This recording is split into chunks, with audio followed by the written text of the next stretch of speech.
Welcome to my channel. Here we have 11 minus 3 times 4 minus 2. So 11 minus 3 will give us 8. Then we have 8 times 4 minus 2. 8 times 4 will give us 32. So we have 32 minus 2. 32 minus 2 will give us 30.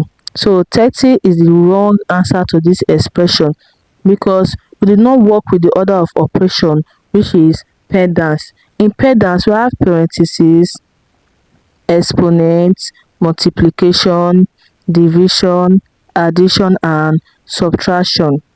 So multiplication and division have equal priorities, such as addition and subtraction, working from your left to your right in order to have a very correct answer. Let's dive into the right answer to this expression. First of all, we solve our multiplication, which is 3 times 4. 3 times 4 will give us 12. And we'll put down our 12 here. Then we have 11 minus 12 minus 2.